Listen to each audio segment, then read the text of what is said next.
I must confess that I must be in my best behavior this morning because my wife is here. She's wearing that red sweater in the last row. Rick? Her name is Paula. Dave, it's working. Will you speak up? Is it working okay? Okay, I'll speak up. Lest we have any illusions about the global nature of anti-Semitic propaganda, I'd like to share with you this quotation and ask you the authorship. Quote, "The explanation most frequently given is this: the genius of the Jew is to live off people, not off land, nor off the production of commodities from raw materials, but off people. Let other people till the soil. The Jew, if he can, will live off the tiller. Let other people toil at trades and manufacture. The Jew will exploit the fruits of their work. That is his particular genius. If this genius be described as parasitic, the term would seem to be justified by a certain fitness." End of quote. Can anybody name this non-German author? This non-German editor? No? Non-German.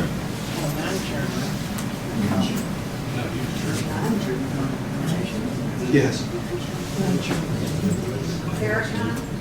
No? No. Henry Ford? Henry Ford. This is taken from the work called Henry Ford, the International Jew, which is a collection of his editorials. Remember, he was editor of the Dearborn Independent for several years. Hitler personally had these translated, all of them, to German. He also had in his apartment a large photograph of Henry Ford, and gave Henry Ford in the 1930s the highest civilian award that you could earn from the Third Reich. I can tell you now that high school history textbooks in the United States do not mention this fact. The reason I'm offering this opening to you now is that we're stepping into a subject that is international, is directly related, yes, to the study of the Third Reich, but it's much broader than that, actually. I would argue before you today that propaganda is so important to understand, especially now, with the rash of social media devices, new ways of transferring advertising and political commercials, new ways of spewing hatred off the internet with a growing number of hate sites. I would argue we need to challenge people to think about the meaning of propaganda and the tools of persuasion. I present to you now from the Propaganda Ministry of the Third Reich from 1935 a propaganda kind of explanation as to how one would define a citizen of the Third Reich. Who is a member? What are the members of the Third Reich? How would we define their citizenship? And here we have the German word Gleichschaltung, one of the favorite words of the Third Reich. It meant coordination. Coordination like the intermeshing gears of a machine. This is indeed the view of the Nazi state as propaganda face of the Third Reich. When one starts from cradle to grave, one is member of a state. This is a racial state. This is not only a nation, this is a biological racial state where the value of the human being is defined by the bloodlines, not passports, bloodlines. This is a racial state. Oftentimes that's forgotten. Because when one looks here, already by age 6, one joins a state organization called Die Pimpa, which are the wolf cubs. You are part of that organization. You have one part organized for girls. This is the Weibliche Bevölkerung on top section, and the lower section for boys. Die Pimpa, then Jungvolk, boys and girls, the Jungvolk 10 to 14, and then you have the political socialization of the young from 14 through 18, more commonly known as Hitlerjugend, Hitler Youth, or Bund Deutsche Mädel for the girls. But then thereafter, one goes into work service. Boys, generally speaking, go into military service. Even after military service, you enter into a kind of German work front, and you see on top to the right-hand section, quote, the wife the wife or the woman as the holder of the race. Volk. Now, das Volk cannot be wholly translated to English. It is so deeply imbued with racist thought, it unites blood and soil. Nationhood is understood as a racial concept. Therefore, the word die Volksgemeinschaft doesn't merely mean nation or community, it means racial community. And that I think is really hard for Americans to grasp, even though we have our own history of racism that we can draw from as well, and our own propaganda history as well. Nonetheless, this is why I'm dedicating this talk today to the late professors George Mossey, Sterling Fishman, both from UW-Madison, two late professors, and also my late professor of history, Bill Vettis from UW-La Crosse. Those three thinkers really impacted the way I view history. So I'd like to dedicate this time for them today in terms of our discussions together. And so we see Gleichschaltung is like the machine. The state works like the machine. You are not an individual in the state. You are a member of a larger collective. You're a member of a racial community. Individualism is set aside. It is rejected. That is part of the Nazi view of things, what it means to be a citizen of the Third Reich. But I'd like to lay before your feet a question. It's one that cuts across many generations. What is the educated person? How would you define the educated person? I want you to keep that question in your mind, because what I'm about to share with you is how the Nazis tried to answer that question.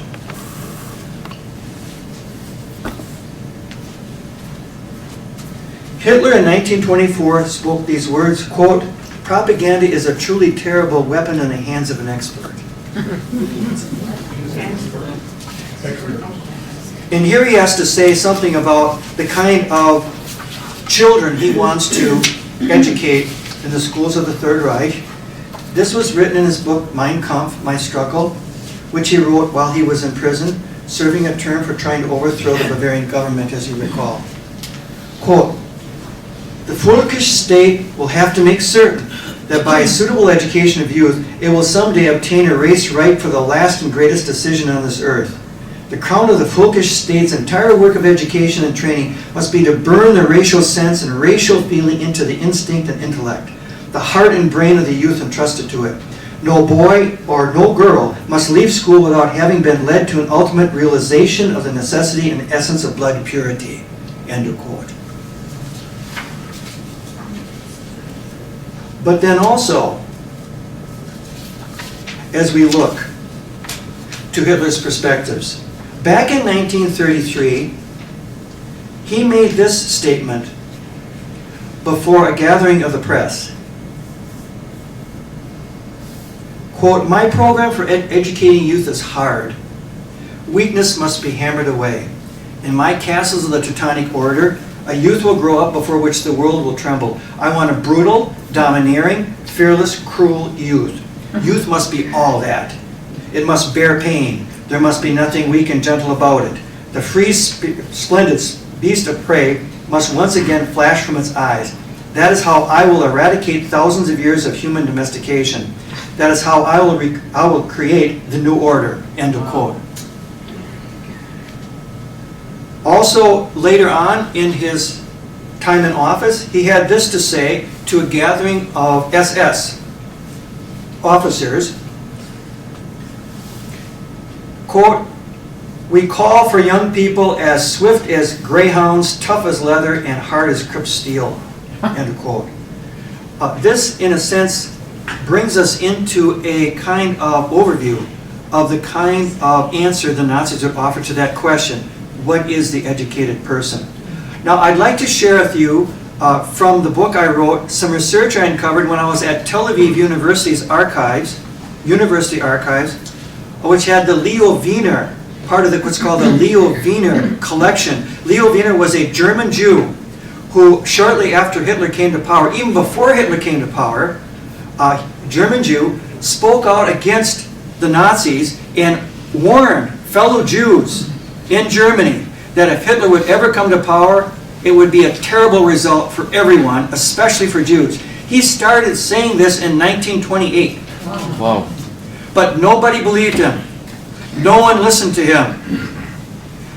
Later on, when Hitler came to power, the Gestapo started to investigate him. He was collecting press reports, magazine articles, anything he could that would help us better understand what the Nazis were trying to do.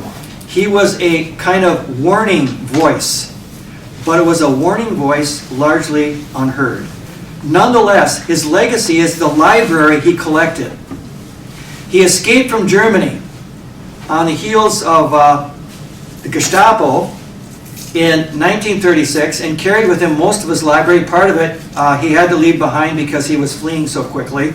And he made it to London. Half of his collection is still in London, the other half's in Tel Aviv. And so I had to get the Nazi collection to go to Tel Aviv. I was in the London collection as well. So we remember this morning Leo Wiener, a great hero. I could not have written that book without Leo Wiener. He is what you would say a great blessing for historians. He risked his life to collect this material. And as loud as his voice was against the Third Reich, many people simply did not believe what he had to say. So we remember him this morning. I'm going to take you now into two anti-Semitic collections of fairy tales that were published early in the Third Reich for children. The first one here is by Elvira Bauer, a former elementary school teacher, was pressed into service by Julius Streicher and Der Stürmer, which was the biggest source of one of the most virulent anti-Semitic newspapers published in the Third Reich. They had their own separate publishing house for school materials. I found that there were over 26 different publishing houses in Nazi Germany publishing curriculum materials on race biology alone. This is a huge enterprise. Great amounts of money were spent by the Nazis using the latest color print technology in publishing for children's books. Here we have a scene from the book by Bauer called or entitled "Trust Not the Fox on the Heath or the Jew on His Oath," published in 1936. Here we see Jewish students kicked out of school. We see stereotypical drawings of Jews and stereotypical drawings of Aryan school children. We see a Jewish boy pulling the golden braids of an Aryan girl. We see here a Jewish teacher being removed from the school with his students to the jeers of the Aryan children in the school. Next one, please. Here we see one of the most insidious parts of this book. Now, this book was intended basically for children in grades 2 through 4. Here we see a satanic representation of the Jew in cloven hooves, dressed formally, tempting an Aryan woman with jewelry. We see a small Aryan girl to the right. And here we see sexual innuendo here employed. So no caption was necessary according to the propagandist. Could we get the next one? Here we see a Jewish family going to the local swimming pool there. Jews are not wanted here. And again, here we see an element of propaganda that's closely related to stereotyping. I don't think we can talk about propaganda in any serious way without connecting it to prejudice, without connecting it to the tools of persuasion. Notice that the propagandist wants to change someone's thinking, influence someone's thinking, not only influence someone's thinking, but influence someone to act. To act. Now, with that in mind, I'd like to share with you a Nazi, Joseph Goebbels' perspective on propaganda. That sounds very Machiavellian, not surprisingly. According to Joseph Goebbels, to be an effective propagandist, quote, The fundamental principle is this: repetition of effective arguments, but those arguments must not be too refined. There's no point in seeking to convert the intellectuals. The intellectuals would never be converted and would in any way always yield to the stronger, and this will always be the man in the street. Arguments must therefore be crude, clear, and forcible, and appeal to emotions and instincts, not to the intellect. Truth is unimportant, entirely subordinate to the tactics and psychology, but convenient lies, also known as poetic truth, must always be made to appear credible. I would urge you to read the rest of his diaries to gain a sense of how he used the media in a very skilled fashion, through radio, through theater, through movie houses, through newspapers. This is a vast propaganda enterprise, one of the biggest propaganda enterprises in modern history. So important the Nazis had a separate ministerium for propaganda called the Ministerium of Propaganda and Enlightenment. Here we have one of the oldest artistic renderings of anti-Semitism to be found anywhere in any children's school books. This shows the wandering Jew. Here we have a picture of Bund Deutsche Mädel, and the title is six of the 2 million members of young girls who were in the Bund Deutsche Mädel at the time. And again, this is propaganda by photography.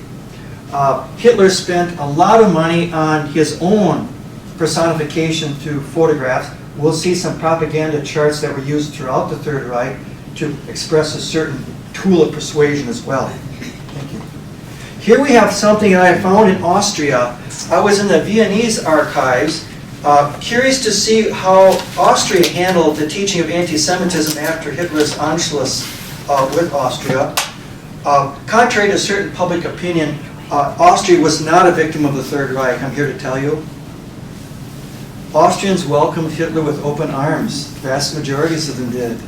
So this argument that they are victims seems to ring rather hollow to me. And I think that statement must be said against the propaganda that came after the war on that too. Here we have from 1941 by Sepp Burgstaller an example of curriculum art that shows the bastardization and mixed blood among humans. Here we have the Aryan down here threatened by the mixed bloods of the Negroid, the Asian, the American Indian, and the Jew. So here's one of the elements of propaganda relative to blood in the Third Reich is not to do any kind of race mixing. Therefore, the Nuremberg laws in 1945 made it a serious offense for a Jewish person in Germany to marry a non-Jewish person. Nonetheless, this is part of the face of the Third Reich in this book, meant for Austrian students. Could we get the next one? More insidious is the integration of race biology. Race biology, along with the study of German language and literature, along with physical education, represented really the triangle of the curriculum. That's where most of the time was spent in schools in the Third Reich. Never before in modern history we've had so much time spent in physical education than we did under the Third Reich. Along with race biology, with the emphasis on race, and German language and literature. Here we have the race biology element entering here. We have the cell, the biological cell called das Volk, penetrated by the head of a snake, and 4 different blood groups here, biological blood groups that we met earlier, representing the tail of the snake. And the Jew is represented here as that snake, as that admixture of many different bloodlines. It's curious to note from the work of Frank Boas, an earlier anthropologist, a pure race has never existed, according to anthropologists. A pure race has never existed. Yet the Nazis kept preaching that all through the Third Reich. By 1945 and Hitler's suicide, the Nazis promulgated over 250 separate laws against Jews. Jews made up less than 1% of the entire German population. Over 200 laws. Anything from not being allowed to buy dairy products at the local grocery store, not being allowed to own pets, radios, not to hold any position as a doctor. If you had a medical position, you lost your position in the civil rights laws. If you're a professor, you lost your position very early in the Third Reich. Long list of laws undergirded by propaganda. Can we get the next one, please? Here's a classroom scene in a teacher training institute in Bayreuth. Military-style boots there, I think. Can we get to the next one, too? Here is a very popular propaganda image that was spread throughout the media in the Third Reich, showing the racial model of youth, the Aryan youth. Now this is black and white, so we can't see their blue eyes. We can't see their blue eyes. Can we get the next one, please? This now is one of the great classics in the field of Nazi propaganda for children, Das Giftpilz, the poison mushroom.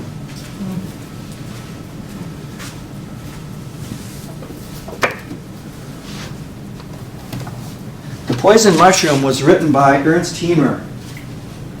Ernst Hamer, a former teacher as well, was asked by Julius Streicher to create a book that could be used throughout the Third Reich in all the school libraries and classrooms of the Third Reich that would teach them about the, quote, the Jew. And here we have an introduction in the book for the teachers and the students on why it was called the poison mushroom. Quote, in trying to establish a larger context to which readers might meaningfully associate later stories in the collection, Hamer sets the stage by telling the story of the poison mushroom. The biological implication is that what it meant to be a Jew from a Nazi standpoint immediately confronted the reader in a German forest where a mother and her son are gathering mushrooms. Young Franz, after discovering some poisonous ones, heard his mother explain that just as there are good mushrooms and good people, there are also bad mushrooms and bad people. When asked what bad people represented the poisonous mushrooms, Franz triumphantly identified the Jews according to his teacher at school. The mother went on to explain the different kinds of poisonous Jews, including the kosher butcher, the Jewish cattle dealer, the Jewish doctor, and the baptized Jew. Quote, just as a single poisonous mushroom can kill a whole family, end of quote, she said, quote, so a solitary Jew can destroy a whole village, a whole city, even an entire folk, end of quote. And again, this is also one of the rare copies. It's at the Tel Aviv University Archive, an original copy of this piece. Thank heavens they're doing great work there at Tel Aviv University to preserve one of the largest collections of Nazi education in the world. Again, in part because this book was collected by Leo Wiener. He scooped all this up and was able to preserve it. Go ahead to the next one, please. Here in the poison mushroom, we see a boy before the classroom, a so-called Aryan boy, delivering a stereotypical lesson on race biology, pointing out the Merkmale, or individual unique characteristics of Jews, to the number 6 on the nose. The next one, please. Here we see, again, a very old, ancient, anti-Semitic stereotype of the Jewish banker sitting on the biggest bag of money in the world before the stock exchange. Translated from the Fraktur Gothic script. Quote, the God of the Jews is money. In order to earn money, he commits the greatest of crimes. He will not rest until he sits on top of the greatest bag of money in the world, until he becomes the king of money, end of quote. Next one, please. Here's a table of contents translated from the poison mushroom that gives you a pretty good perspective on the nature of what we are talking about. We have 17 chapters. The poisonous mushroom from which I just quoted, the first chapter. How to tell a Jew, how the Jews came to us, what is the Talmud, why the Jews let themselves be baptized, how a German peasant was driven from house and farm, how Jewish traders cheat, how Hans and Elsa, the experience of Hans and Elsa with a strange man, we'll get to that later. And we'll get to later what happened to Inga with the Jewish doctor, how the Jew treats his domestic help, how 2 women were tricked by Jewish lawyers, how Jews torment animals, what Christ said about the Jews, money is the God of the Jews, how worker Hartman became a National Socialist. Are there decent Jews? Without solving the Jewish question, no salvation for mankind. The most insidious, I would argue, is number 17. Note what is indirectly suggested to young children. Whole world. This is 4 years before Auschwitz. This is 4 years before Auschwitz. Next one, please. Here we have that one chapter we talked about the Jewish man giving sweets to little kids. Here he's saying, little ones, here I have something sweet for you, but first you must come with me. Oh. Again, that sexual undertone of sexual child abuse. Yes, next one. Thank you. Here we have, and again, this is one of the most insidious things I've ever translated. We won't have time to get to all this today, but it's in the book. There are times I have to tell you, when I'm in these archives in Germany, Israel, Great Britain, United States, where I have to get up after 2 hours of translating this and walk away for a while. And that especially happened to me after I became a father, when I started having my own children. There's something so dark about this. It's not only the lies upon which the propaganda is built, but as we now know, we know that those lies help create an atmosphere for genocide. Propaganda and genocide, I think, hold a special union in modern history. And I don't think we've gotten to the bottom of it. We certainly haven't stopped our genocidal activities in this world, have we? This reminds us that there's still much work to do in not only studying this, but studying the nature of propaganda now and what it's doing to people. Here we have the rabbi making statements that are totally fabricated by the Nazis. The Nazis are trying to argue that the Talmud says that this rabbi is telling this young man, this young student, oh, those non-Jews, those Gentiles, they see us like we're animals, that we're not human. It's a kind of a reverse anti-Semitism of sorts. It's putting words in the Talmud that never were put in there in the first place. It's the ultimate insult to the Talmud. When you make a claim that a statement was made in the Talmud when it never really was. You're taking the holy books of a people and you are completely falsifying it. It's one thing to pretend that a group never existed, which we've done in our history with Native Americans. But to also at the same time take the holy books from that tradition and completely falsify them. This is what this is all about. Nothing of the sort appears in the Talmud, but the Nazis claim it does. The next one, please. Here's Inge at the doctor's office. Inge is an Aryan girl, as you can see, coming to see this Jewish doctor. What happened to Inge with the Jewish doctor is the title. The caption reads, behind the lens of the glass gleamed the eyes of a criminal, and through the thick lips played a grin. End of quote. Next one, please. One of the most popular of Hitler's own choice of propaganda photographs with young people. He had over 100 pictures taken of him with children by his personal photographer, Heinz Hoffmann. Next picture, please. This is from a book recently published on the history of propaganda by the Nazis in Munich. It was given to me by a friend of mine from Germany. It's called Censored Everyday Life. Censored Everyday Life. Inszenierte Alltag, the Volksgemeinschaft in National Socialist Munich from 1933 to 45. And here we have a member of the Pimpfa, the wolf cubs in full dress uniform for those little kids.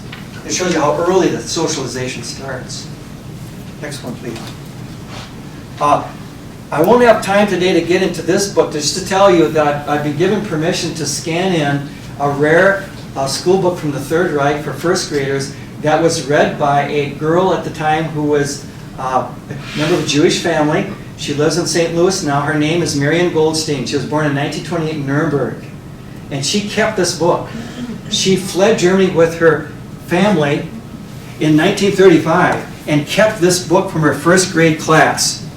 It says basically, read along, the first reader for the children of the state, of the city, in this case Munich. And so she kept this carefully hidden, transported to the United States. Her grandfather put a protective cover on it, and through a friend of mine, I was given permission to scan it in. And now she's getting ready to submit it for a contribution to the special collection of the Institut für Zeitgeschichte in Munich, which is the Institute for Contemporary History. Because it's a Munich area book, it really belongs there. So there'll be other historians who can also read this then, but thank heavens we've got it now. It's fully scanned in. If anybody wants to see the full copy, let me know. I have it on my system. Okay, let's stop for a minute. Could we get the lights for just 1 minute? Oh dear. Just enough time to show you a clip from one of the most famous of all propaganda films ever made in modern history. We're talking about Leni Riefenstahl's Triumph of the Will. She made many propaganda films, and she was not the only propaganda filmmaker. Fritz Hippler was another, who was very much engaged in this. And again, as an element of propaganda and technology, this represents, in the eyes of some film historians, one of the most important examples using certain tools of persuasion for the propagandist. I'm going to show you about a 5-minute clip of a Hitler speech delivered in Nuremberg. Every November, the Nazi Party would have its annual party rally in Nuremberg. It was a big deal for them. One of the days was usually set aside for the Hitler Youth to come, to be with Hitler and the other Nazi leaders. This speech, if you listen carefully, exploits certain Catholic tradition in the language. A certain Catholic tradition, if you listen carefully.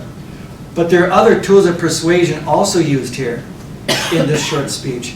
Not only the words he uses, but the way the filmmaker frames Hitler and frames the crowd.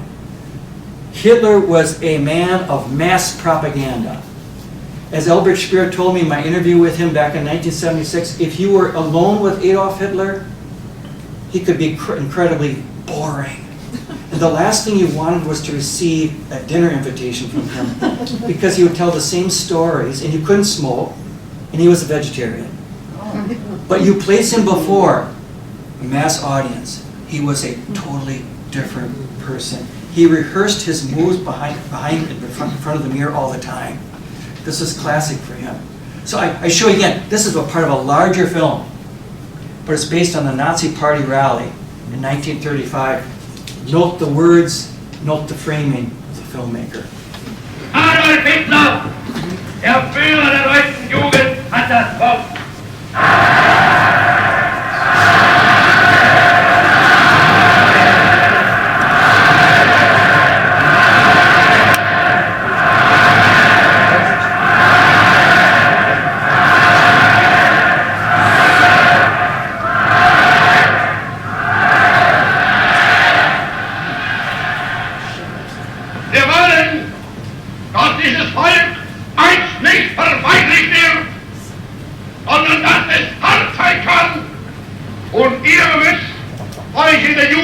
Dafür stehen.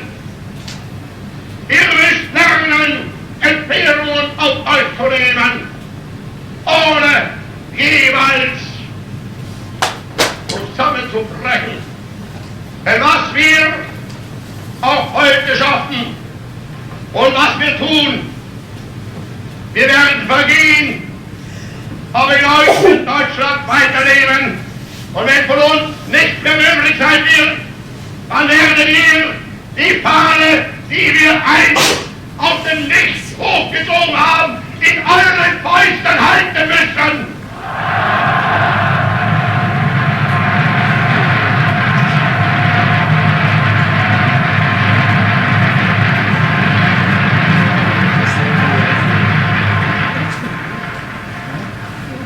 Und ich weiß, das kann nicht anders sein.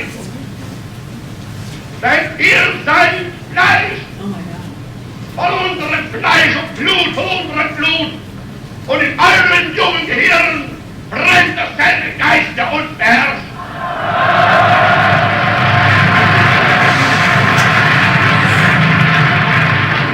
Ihr könnt nicht anders sein, als mit uns verbunden. Und wenn die großen Kolonnen unserer Bewegung heute Siegen durch Deutschland regieren, dann weiß ich, ihr schließt euch den Kolonnen an und wir wissen,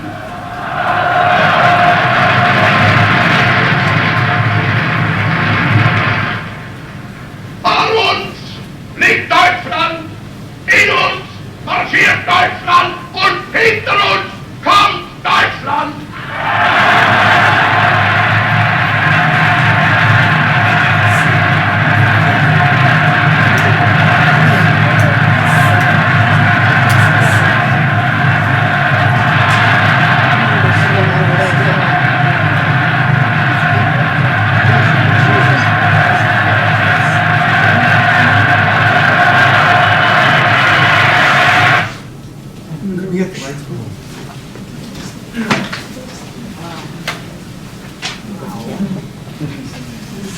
What tools of persuasion are being employed here? Microphone. Grab the microphone.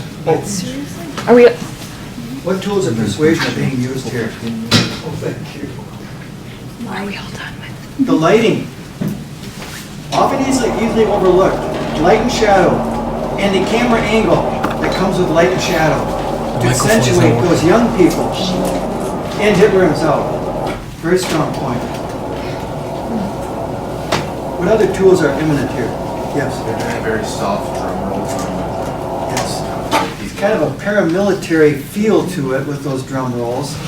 And it comes not just at the end, as you know very well. It comes earlier as well. So that's part of the persuasive film technique. Oh. Keep going. I'll talk about loudly. Okay, there's a second tool of persuasion. Was there a third? Yeah. The camera angle to make Hitler seem taller and more powerful, and to, instead of being the short person that he was physically, Thank you. make him look tall and powerful. Yes, and that's easy to overlook, isn't it? That you're really taking a close look there in terms of how the filmmaker is doing this. That is yet a third tool of persuasion. Yes? The use of words from the Eucharist, the Catholic or Protestant community, to sound almost messianic. Yes, we didn't have time to, well, maybe we can squeeze it in, but that gets back to another propaganda technique the Nazis used. They knew their crowd. This is in Bavaria, which is the most Catholic of all provinces in Germany. Blood of my blood, flesh of my flesh is Eucharistic language. And he used the dove above his head in one of the propaganda posters called Germany Lives while he's holding the banner. Again, that's taken also from Catholic tradition, which marks sainthood as a symbol. So the messianic nature of what you witnessed here is quite evident. Is there anything else that's evident as a tool of persuasion that we've overlooked? Yes? They keep on cutting to the faces of the audience, and there's enraptured there by this speech. The people that they keep showing are doing these close-ups on the faces. They're excited, they're anticipatory, they're obviously hooked on every single word. And so by showing that, they're showing, they're trying to pull you in. These people, well, why not you? Yes, yes. And to young people, too. He knows his audience. Imagine this, if you're a teenager, you're Hitler Youth, and the most powerful dictator of Europe is saying to you, you are the next generation. It is upon you we depend to carry forth this Third Reich. For young people, many young people, that perhaps sounded very appealing and perhaps politically very meaningful. So the Nazis, this is what made them especially dangerous, they knew exactly what they were doing, and they spent a lot of time and money doing it. I would argue today that part of the legacy of this study that we've discussed today is that more public schools and private schools and universities need to spend more attention on challenging students to think critically about the messages they receive through propaganda. Now, it's been over 70 years since Auschwitz was liberated by the Russian army. Yet here we stand, here today in Milwaukee, struggling with the same concept called propaganda and how we are sometimes manipulated by the mass media. And mass media now is even more present, much more present, than it had been under the Third Reich. Do you remember the Rwandan genocide? Mm-hmm. The major tool of spreading propaganda hatred was the radio. Yeah. And if you take a look at the language of the transcripts from the radio broadcast in Rwanda, you would think they were from the Third Reich. Similar language, calling the enemy the cockroach that had to be crushed, concentrating the populations of those who are considered non-citizens. It's really quite remarkable parallel. We have to be careful about drawing parallels in history, as George Mossey would also say, but some of these parallels are worth revisiting and re-examining. Did we run out of time? We ran out of time. Good. We have 5 more minutes. 5 more minutes for this. Questions. More questions? Yes. the fact that, what's his name, Cruz spoke at Virginia University yesterday, and the students, 10,000 of them, had to be there. They didn't have choices. Yes. They had to be there to listen to that speech. Yes, yes. That was Liberty University. Liberty, That was yeah. Liberty University. But it was in Virginia. Right. Yes, that was Liberty University, right. That's Jerry Falwell's college that he founded years ago. That's right. So audience is a huge factor, indeed, yes. I'm just wondering, in the Hitler clip, you know, he said we have to be both peace-loving and strong, except after he said peace-loving, there was this massive ovation. I don't know that he really intended that to be a punchline. And, you know, then he waited and he said, and we have to be strong, and then everybody clapped again. Well, That struck me as kind of, maybe the audience was not quite going where he wanted them to go at that point. that's an interesting point. You remind me of something Joseph Goebbels once told the press. He said, quote, "The bigger the lie, the easier it will be for people to swallow." And this clip is telling a gross lie. Hitler already knew in 1935 that war was coming, yet he's talking about Germany as a peace-loving nation. One of the great propaganda distortions of modern history. So here we have this legacy, this dark legacy left to us. I would not argue that schools by themselves were responsible for Auschwitz. But I would argue this, that Nazi schools are to be held responsible for helping to create an atmosphere of hate.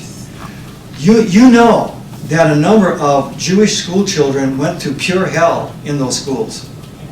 They were set aside, they were beaten up. That's why I say some of the resistance members of, let's say, the Edelweiss Pirates of Cologne, whom we also should remember, they were young people who hated Hitler Youth, and they went out in the streets and they beat up Hitler Youth. They were arrested by the SS and sent to their own concentration camp in Moring. And they saw something earlier. The White Rose movement, for instance, saw earlier on as Munich University students, they saw something there. And they were at first enamored of the Third Reich, but they turned against the Third Reich. Sophie and her brother Hans. Hans was a medic on the Eastern Front. After he saw what happened there, he thought very differently about the whole enterprise of being a citizen in the Third Reich. And they, as you know, were executed for that resistance. So, again, we're coming together today because of propaganda.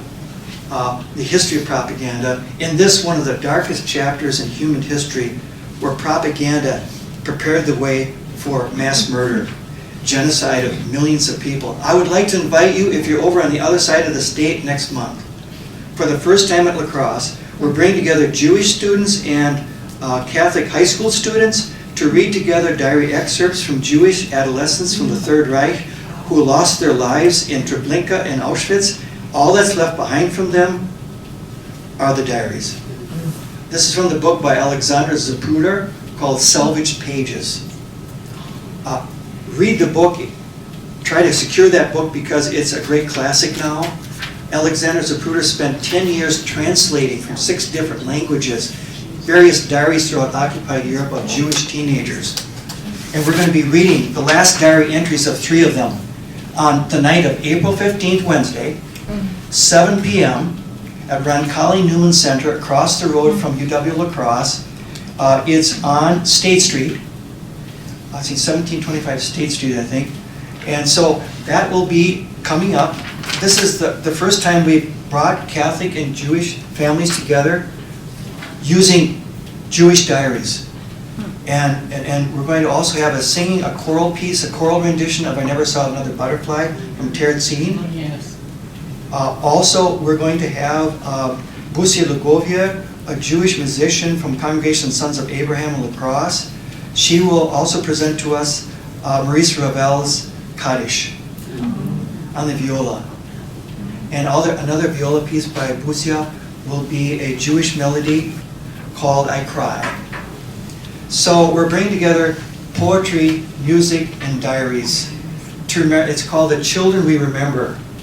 And it's based on a book that was produced at Yad Vashem many years ago of the same title, which includes members of Jewish children from the ghettos. As you know, there are over 1,000 Nazi ghettos. And the Nazis hired photographers to come in and take pictures of Jewish families. That's why we still have the pictures. But we don't have the names. Most of the names, we don't know the names of these children. But we have pictures of them. We don't want to forget them. We don't want to forget them. I was given this pin from the head of a Jewish congregation on Long Island back in 1988. And it's Zahor, to remember. I was told by that congregation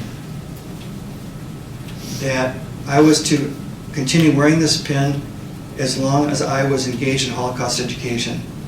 But if there could come a day when I'm no longer able to do that, I have to pass this on to the next educator. I fear we're already forgetting. I fear the forgetting process has increased in our society. Not just ours, but many others. Before us, for many of us in this room, we're going to witness the passing of the last survivor. The passing of a whole generation. And then the challenge will become even greater to remember in light of propaganda-driven hate websites that are trying to persuade our young people that, number one, the Holocaust never took place in the first place, and number two, to spew out and bring back the protocols of Zion. These things are all out there. And this is why your institution must also continue its work. Not only your institution, but other like-minded institutions, whether it be the Holocaust Museum in Washington, all the other Holocaust museums in the United States. I'll never forget a friend of mine, German-born Karl-Heinz Hüssel, a fellow historian of mine. I took him to the Holocaust Museum the year it opened up. He's coming as a Berliner. So I met him after he came out of the United States Holocaust Memorial Museum, and he looked very, very, very sad. But not for the reason I thought. Over lunch which followed, he said, I felt deeply saddened because the museum in Washington is in the wrong country. It's in the wrong country. I would like to open up for more questions, and I would like to go first. You mentioned the lie, and the big lie, if you wouldn't mind. You mentioned the big lie. To what extent were the Nazis conscious of the fact that they were lying? Didn't they believe that Jews were a part of an international conspiracy?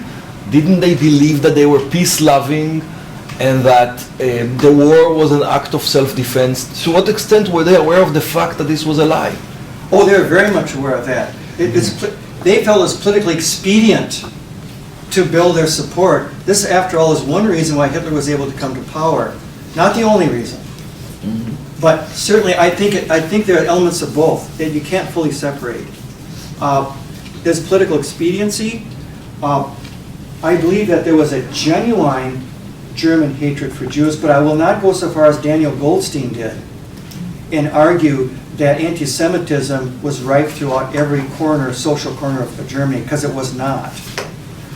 For instance, of any country in Europe. Now, how do you explain that? And then argue on the same foot that anti-Semitism was rife in every single element of German society. That's a simplistic argument that's not supportable and has been severely criticized for that. So you can take that too far.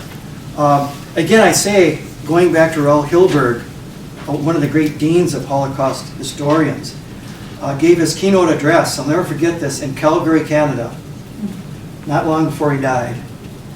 And one member of the audience asked him, well, now, how many years have you been studying the Holocaust? He said, well, I've been studying over 40 years. What's the biggest thing you've learned from this experience? And he said, quote, I've learned that I still cannot fully answer the question why. Now, that's coming from Raoul Hilberg, one of the first historians from the United States to be granted access to the death camp records. Why? And I still think your question is connected to that why. One of the most common questions I get from high school students and middle school students when I'm out in the field is, why did Hitler hate Jews so much? And we still cannot fully answer that question. We have some powerful clues from his personal experience in Vienna, World War I, and the stab in the back theory. He fell full prey to that. That's all part of his life. He grew up in a Catholic family, as you know. He grew to hate the Catholic Church and the Protestant tradition, but he was not above exploiting Catholic and Protestant anti-Semitism to serve his own ends. That's part of a longer history. I think I'm going to switch mics with you, if that's Sure. okay. I think that one went out. The adventure of speaking. More questions? More questions, yes. Why is it appears to me that generally liberal democracies do not seem to accept as credible propaganda and hate that threatens their own existence? Oh, we need another seminar on that. That's touching, for many folks, a raw nerve, because and correct me if I'm wrong, the overall issue of genocide, it all covers also other genocides as well, but this is the biggest one, volume 2, on the Nazi Holocaust. And in here, you will see printed major sections of Martin Luther's pamphlet on the Jews and their lives from the 16th century. It does not shy away from Catholic anti-Semitism, the mass murder of Jews during the First Crusade, which is conveniently shoved under the rug in almost all curriculums I've ever read. So we Americans have our own way of shoving under the rug our own prejudices. And sometimes we try to do that by pretending such issues don't exist. Yes? Even during the Inquisition, it was religious fanatics. That wasn't like the Jews were expelled. I mean, if you look in the encyclopedia, there might be one line, and that might be it. So it's not. It's Yes. Oh, yes. Yes. It's what we might call the history of omission. I'm hoping that maybe before I die, I could do some more writing on that subject of the history of omission in the spirit of Howard Zinn. Howard Zinn, to me, is one of those great thinkers of history, in part because he brought forth the most embarrassing of all questions that we try so hard to overlook. He was a highly decorated bomber pilot in the Italian theater of war for the United States. So as a pacifist, he became a pacifist from that experience. And whenever he was challenged by other veterans groups, later on after he came home in his pacifist movement, they would accuse him of being unpatriotic until he presents all his medals. And then repeats his pacifism. So I think that's the kind of challenge we need in schools. Where should this be? I think it should be part of the study of history. I think it should be part of the study of English. Our students are bombarded with so many media devices, more than ever before in modern history. When I taught at UW-La Crosse, I taught a course in history of technology from the 17th century onward, and I had the first assignment I gave my students was, I want you to record every single technological device you use from the time you leave class today until you come back the next time. They were extremely angry with me. One student, the record was a 32-page listing from one girl. She was hooked into about 6 different media devices, and she said, I couldn't do any more of my other homework. I had to do your assignment. But I mean, that tells you something. That tells us something. I mean, if you take a look at what's coming off to us, it's asking us to suspend belief or suspend critical thinking. Oh, you want me to vote for you because you did this? Or, oh, you don't really like those people, do you? But you're not telling us why. I mean, it's happening all the time. I think that we are being manipulated by emotions, for example. Remember, Goebbels reminds us again, as he's a student of Machiavelli, he reminds us again that the best way to persuade people to act a certain way or think a certain way is through their emotion, not through their reason. Think think about how much we are manipulated through our emotions through advertising, to name just one example, or to vote for somebody because of an appeal to emotion. This is happening all the time. And we're not challenging people on this. I'm not saying we're a nation of sheep, but I think there's plenty of evidence to show that too much is being swallowed whole because we're forgetting the lessons of propaganda. We have two more questions. I saw Barbara. This may sound very obvious, but how did they happen to use the swastika? To me, it's such a chilling symbol, and here the children were being exposed to it at such a young age. Why did they choose it? Well, they wanted to have a distinctive symbol. They wanted to have something separate from Mussolini's fascism. Some historians have argued that Mussolini is a kind of a spiritual uncle for Hitler in some ways, in terms of fascist ideology. But Hitler's fascism is different. It's a different kettle of fish. And Hitler wanted to set aside a kind of symbol that he thought was more unique. However, his choice really wasn't very unique because the swastika is an ancient symbol. It's present if you go and visit the tombs of Rome.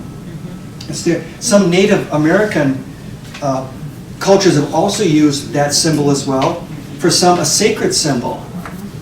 So he absconded with a symbol used by other cultures and other periods of history, but notice it's a twisted, kind of a twisted cross. Woven in there is a kind of appeal to religion, but religion with Hitler as Messiah. That's also been an explanation for that particular symbol. Since it was since it was not used by any other political movement, Hitler thought that would be a good choice. Something distinctive, but using black, white, and red, the combination of those three colors. We did not have time today to get to other powerful examples of Nazi propaganda art. I did mention on the bottom of the website listing on your bibliography, go to the Calvin College site. That's one of the biggest collections of Nazi propaganda art you find anywhere. And also, there is a traveling exhibit, maybe Shai will bring it here. The United States Holocaust Memorial Museum has a traveling exhibit on Nazi propaganda. And a book. And a book that comes with it. The book is excellent. Now, there's a picture, I didn't have time to get to it, but I must tell you about this. In 1936, there was a oil painting done of Adolf Hitler speaking to a group of students in a bar. This is part of the early Nazi movement. It was supposed to tell part of the history of the early Nazi movement. Hitler is dressed as a civilian. He's on a raised platform, and the title of this painting is, "In the beginning was the Word." Oh. Taking the first 6 words from the Gospel of Matthew. That was the title, and it hung in the Munich Art Gallery, it's the art museum. The building is still there today. Hitler built it under certain specifications, and that's where they had the special exhibit of degenerate art. It was a degenerate art exhibit took place there in Munich. Maybe one more question? Yes.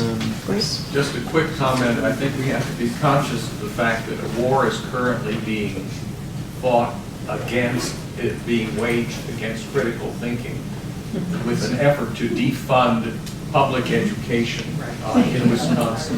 And I think we just have to know that it's happening because it could lead the way to the kind of susceptibility to propaganda that you're talking about. I see, I've already witnessed reams of propaganda from both parties on a whole variety of issues.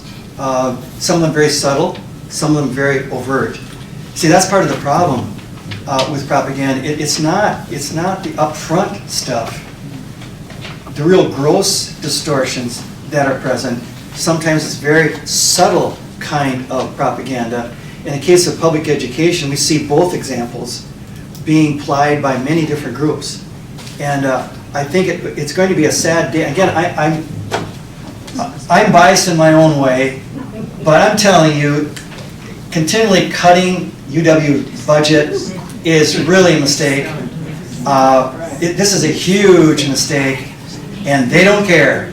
So unless we speak out and make something clear about this, it's going to happen. And it's not going to be good if it does happen. So there's my bias.